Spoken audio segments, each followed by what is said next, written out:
Kings, queens, and in-betweens, how y'all doing? Happy Saturday to all of you. No sun out today, but it's still a fantastic day to be thankful and grateful for everything we have in our life. I keep seeing this post on people's pages, and I felt called to offer some clarity because not only is it a disheartening post, it's also an improper belief and also a dangerous one. Now, before you come for me, I didn't say it was invalid belief. How you feel is how you feel, and your feelings are always valid. But I mean an improper belief, meaning our feelings are meant to clue us in as to what to do next and how to process and how to move forward and move forward in light and love. When you feel something negative, it is a clue that how you feel about something is different from how your higher self or universe or God or infinite intelligence or whatever it is you call that energy that is inside and around all of us. Your negative feeling is a notification, your emotional guidance system. How you feel in your human self is different from how God feels about the same situation. So it's not that you never meant anything to someone. It's not even that you stopped meaning something to them. It's that we're all here to experience this journey from our unique perspective that no other soul on this planet perceives things. Because that unique experience adds to what makes up what people call God. So your unique experience is important and valuable and worthy, and that's just what it is. The very fact that you exist is insistence and proof of your worthiness. So with this whole not meaning anything to anybody, it can feel like that if you start to feel a separation or you start to feel that they're shutting you out, or there's all kinds of reasons why we would feel that. But when you're going through life, sometimes you adopt habits of your mom and daddy, your best friend, your siblings, your grandparents, your teachers, your boss, your coworkers, stuff you see on TV. If you have a favorite show, you start kind of picking up their phrases and da-da-da-da-da, and you're gathering all this info and this data, and it kind of makes up who you are a lot of times, because as a young kid, who you are gets silenced or stifled or told to be quiet. No, don't do that. And so we start saying, well, how can I not get in trouble? How can I be liked? How can I do the right thing? How can I be a good citizen? And so we observe and we do all this pulling together of information, and we create this program of being.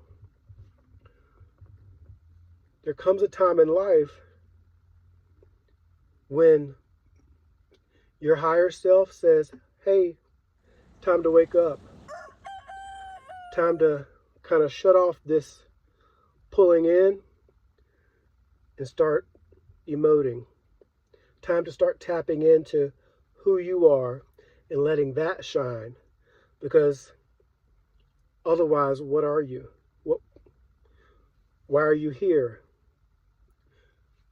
You're here because you're supposed to show who you are and be who you are and go after what you want and seek the things that make you happy and live life, live. That can create a separation. If you've done something so long the same way with all your peers and all your family and stuff, and when you have an awakening and you realize that the way you have been isn't the way you want to be any longer, you're left with a choice. Do I seek out what this inner feeling is, what this is inside me that wants to get out?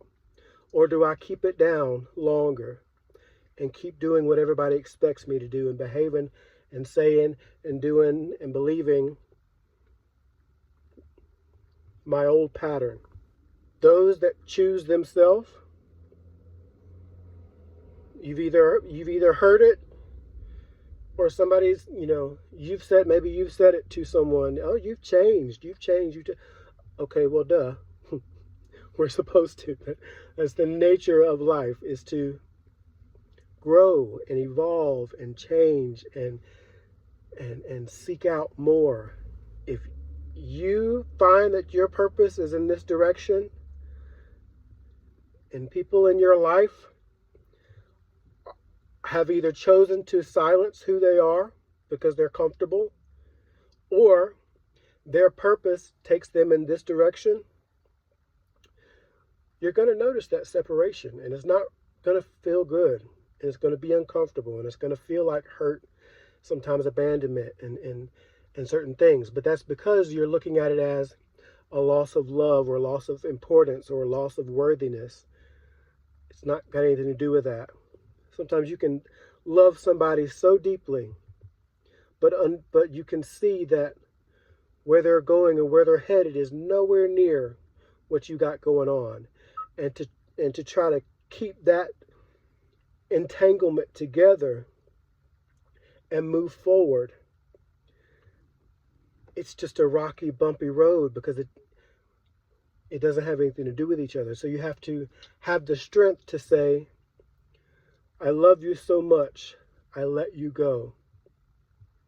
And in that, each person can go and seek out what is meant for them, what is calling to their spirit, what is calling out, hey, come this way, come this way. You never have anybody in your experience that isn't there to either teach you something or strengthen you or whatever. It's all, we're all connected in some way. And if there's somebody that's not meant to teach you anything, you'll see them in a grocery store and you'll never see them again. If there's somebody there that's going to teach you how to love yourself, or teach you how to say no, or teach you how to say yes, or teach you about finances, or teach you about spirituality, or teach you about whatever, they'll be in your life. And then once you learn that, if they're on a continuous growth pattern, then you can be on a continuous growth pattern and you can share life together. Sometimes your growth patterns will go separate. Sometimes they'll stay together. But it's never really that you don't mean anything to each other or that you never did. It's that the unification of the bond is not conducive to growth. And so universe says, you got to separate. If this is a bond that is supposed to be together, it will come back together after that period of growth, after that period of living life and seeking out your own things and your own desires. But to try to force it to be together when it's not supposed to be together is dangerous, because here's what happens. you think you don't mean anything to somebody and they leave your life, then the next relationship or the next friend or whatever that you attract to you, instead of being yourself and enhancing the things about you that caused your coming together in the first place, you end up dampening all that because you're watching, say, the last person left me. How can I make sure this person doesn't leave me? Okay, do this, do this, do this. And then you become something, and then they leave you anyway because you weren't being who you were supposed to be. You were being who they wanted you to be so that they wouldn't leave you. So that's the danger in it, is the thing you're running from or the thing you're trying to prevent, you cause over and over and over again. So not only that dangerous, the sad part of it, now you feel like you created a world where you don't mean anything to anybody. And that can get really dark really quickly and lead to some decisions that take you out of this world. Hopefully it made sense that we got to let go of this idea that we don't mean anything, whether it be to a specific person or in general. It's just let it mean that our paths are different right now. If we're supposed to, if we can be mutually beneficial to each other, we'll connect again. If I can find happiness and they can find happiness without us texting all the time or going 3 years without seeing each other, then so be it, because the goal is happiness and enjoyment. And sometimes that calls for a separation. And once you get through the discomfort by first accepting it, saying, yeah, this hurts, but then you don't stay there. You say, I thought this person was going to be in my life, and now it looks like that's not going to happen, and that feels bad. But I want to feel good. So what can I focus on? How can I view this person? How can I view our experience? How can I view our history? How can I view, whatever, so I can get back to feeling good? And then once you do that work, it's almost like you can look back on what you shared together with appreciation and a newfound perspective of, that's why it happened then. It doesn't need to happen now. Do I want it later? Maybe, maybe not. I felt called to share love because that's what we need the most right now is love, because there's too much hate and separation and division and confusion and stuff going on. And it's not truth. Truth is love. And if you can look at situations through the eyes of love, things make a lot more sense. And hurt doesn't happen as often. It's going to happen because it has to happen. That's the yin and yang of life. It is what causes change. It's what causes existence to perpetuate. It's necessary. You have to have evil. You have to have good. And it's not really good or evil. It's just different ways of thinking about things. And you need them both to realize the other.